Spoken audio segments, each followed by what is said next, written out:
नमस्कार दोस्तों, आप सभी का हमारे चैनल सनातन धर्म ज्ञान पर मैं एक बार फिर से हार्दिक स्वागत करती हूँ। मैं आशा करती हूँ कि आप और आपके परिवारजन स्वस्थ होंगे और बहुत ही अच्छे होंगे। इसी कामना के साथ आगे बढ़ते हैं आज की अद्भुत क्रमांक की ओर। सभी के प्रश्नों पर पूर्ण रूप से आधारित है आज का यह अद्भुत क्रमांक। आप सभी के मिले जुले प्रकार के एक ही प्रश्न का यह संदर्भ है। प्रश्न में आप सभी एक ही बात को बल देते हैं कि श्री महाराज जी को हम अपनी अर्जी कैसे लगा सकते हैं, अपनी बात महाराज जी तक कैसे पहुंचा सकते हैं। तो इसी संदर्भ में मैं आपको बताऊंगी। आज बढ़ते हैं आज के अद्भुत क्रमांक की ओर। महाराज जी का जितना भी धन्यवाद करना चाहें उतना ही कम होता है। श्री महाराज जी का जो प्रताप है, उनका जो आशीष है, वह कभी भी शब्दों में बयान नहीं किया जा सकता, क्योंकि आपके पास शब्दों की बहुत कमी हो जाती है। महाराज जी के आशीर्वाद को, महाराज जी की आशीष को पाने में और इसी संदर्भ में प्रत्येक व्यक्ति, प्रत्येक महाराज जी की अनन्य भक्त चाहे कि हम अपने हृदय की बात महाराज जी तक कैसे पहुंचाएं। कोई अनन्य भक्त श्री कैंची धाम से बहुत दूर है या महाराज जी के सभी धर्मों से बहुत दूर है, लेकिन हृदय में एक ही बात घर कर गई है और घर कर जाती है कि महाराज जी तक अपने हृदय की बात कैसे पहुंचाई जाए। क्या कोई मध्य का रास्ता हो सकता है? क्या कोई ऐसा मध्य है जो हम और हमारे हृदय की बात महाराज जी तक भी पहुंचा दे? तो ऐसे अनेक प्रश्नों का यह प्रश्न है कि महाराज जी तक हम अपने हृदय की बात, उनको अपनी अर्जी, उनको अपने जो कर्तव्य हैं, हमारे जो वक्तव्य हैं या अपने जो प्रश्न हैं, वह महाराज जी से हम कैसे पूछ सकते हैं। तो आज आपको मैं यही बात बताना चाहूँगी कि केवल और केवल श्री महाराज जी एक ऐसे अद्भुत संत हैं कि जिनको आपकी हृदय की बात समझना बहुत बहुत ही आसान है। महाराज जी इतने दयालु हैं कि अपने भक्तों के हृदय की, उनकी स्थिति परिस्थितियों के बड़े से स्वयं ही महाराज जी को जानते हैं। आपकी जो भी स्थिति आज इस समय है, महाराज जी उससे पूरी तरह से वाकिफ़ हैं। महाराज जी हर हाल में आपको समझते हैं कि कोई अनन्य भक्त मुझे से मिलना चाहता है, लेकिन उसकी व्यवस्था नहीं है। महाराज जी यह भी जानते हैं कि कोई अनन्य भक्त शारीरिक रूप से पीड़ित है, लेकिन हृदय में लालसा है कि महाराज जी के दर्शन हो जाएं। महाराज जी ऐसे भक्तों को भी हाल जानते हैं। कई ऐसे भक्त भी हैं जिनके पास साधन नहीं है या साधन का अभाव है या आर्थिक रूप से कमज़ोर हैं, लेकिन महाराज जी से मिलना चाहते हैं, उनके दर्शन करना चाहते हैं, तो भी महाराज जी सब कुछ जानते हैं। तो बात आई अर्जी की, तो मैं आपको अर्जी लगाने के लिए कोई विशेष प्रबंध करने की तो आवश्यकता बिल्कुल भी नहीं है।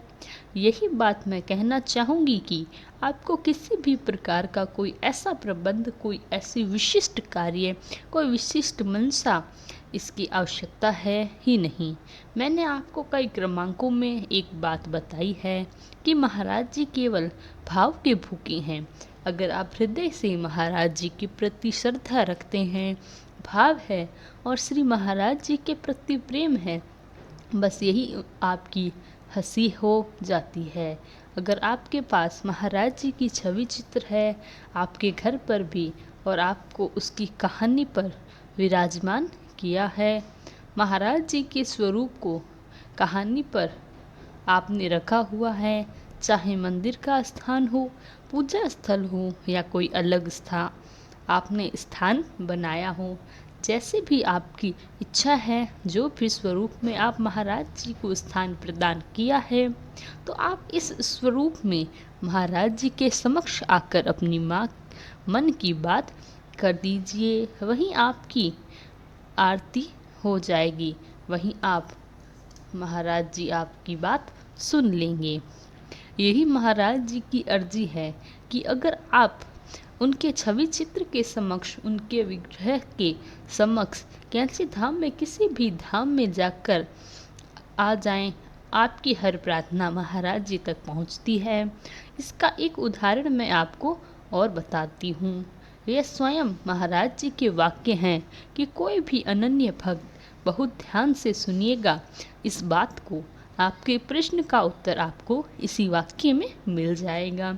महाराज जी का यह वक्तव्य है कि कोई भी अनन्य भक्त मेरे किसी स्वरूप के समक्ष, चाहे वह छवि चित्र हो या स्वरूप हो या विग्रह हो, किसी भी स्वरूप में किसी भी अनन्य भक्त को मेरे समक्ष आकर कोई भी बात कहता है, कोई प्रार्थना करता है, तो उस पर व्यक्तिगत रूप से मैं विचार करता हूँ और वह प्रार्थना मुझ तक पहुँच जाती है।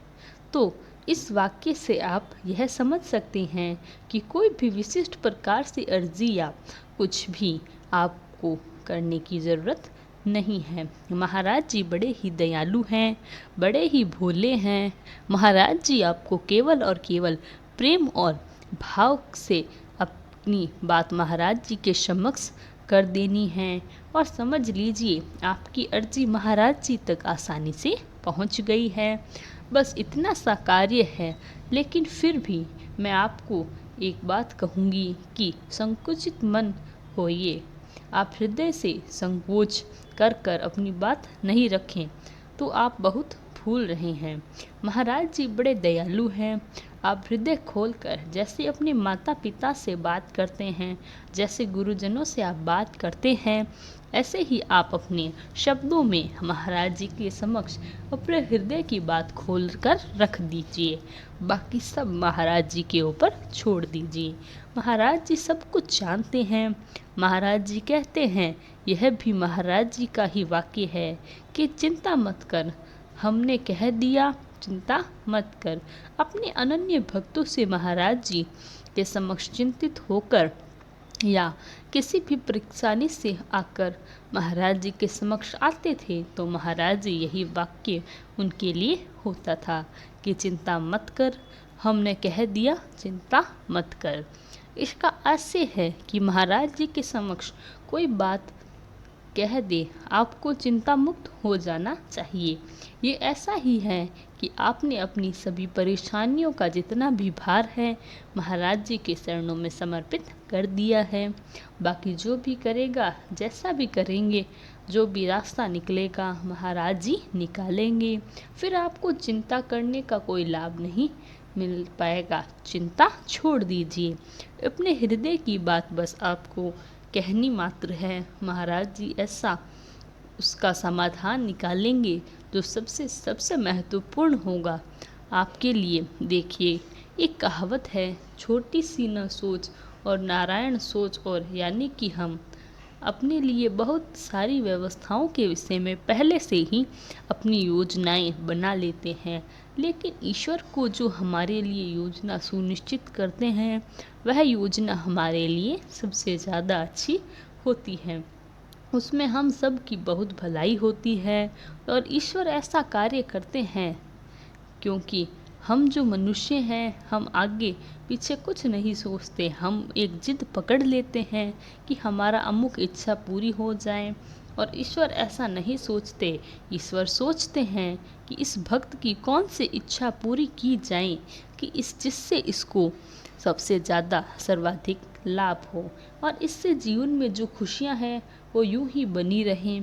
तो ईश्वर जो हमारे लिए सोचते हैं, हमारे गुण हमारे लिए सोचते हैं, हमारे महाराज जी हमारे लिए सोचते हैं, वही सबसे बड़ी और सबसे अच्छा है। तो इसीलिए इस परेशानियों की जितनी भी पोटली आपके पास है, उसको महाराज जी के चरणों में समर्पित करके भूल जाइए। हृदय को, मस्तिष्क को हल्का कर दीजिए क्योंकि महाराज जी वही कहने जा रहे हैं जो आपके लिए सबसे अच्छा होगा। जीवन से सबसे अच्छा फल जो आपके लिए होगा वही महाराज जी आपको प्रदान करेंगे। तो ऐसी महिमा है हमारे पूजनीय महाराज जी की। तो इसीलिए आज से, अभी से इस बात को, इस विशेषांक से बहुत कुछ आप सीख सकते हैं। आप महाराज जी को भी स्वरूप में पूजा अपनी समर्पित कर सकते हैं। इस स्वरूप में अपनी बात कह दीजिए, आपकी अर्जी स्वीकार हो जाएगी। महाराज जी उस अर्जी पर जो भी उनको महत्वपूर्ण लगेगा, आपके लिए वह फल आपके लिए आपके जीवन में आपको प्रदान जरूर करेंगे। तो यह महाराज जी का अद्भुत चमत्कार, महाराज जी के ऐसे वाक्य मैंने आपको बताए जो आपके लिए जीवन में बहुत ही फलदायक हो सकते हैं। उस पर विचार करना आपका कार्य है और जीवन में सदैव अच्छे कार्य करते रहिए। सबकी भलाई के विषय में सोचिए, सबकी सेवा करते रहिए। महाराज जी वैसे भी आप पर बहुत प्रसन्न हो जाते हैं। तो यह था आज का अद्भुत विशेषांक। मैं आशा करती हूँ कि आपको हमारा आज का विशेषांक पसंद आया होगा, और अगर वीडियो अच्छी लगे तो लाइक, कमेंट, शेयर और चैनल को सब्सक्राइब करना ना भूलें। तब तक के लिए धन्यवाद। आपका दिन मंगलमय हो। जय गुरुदेव।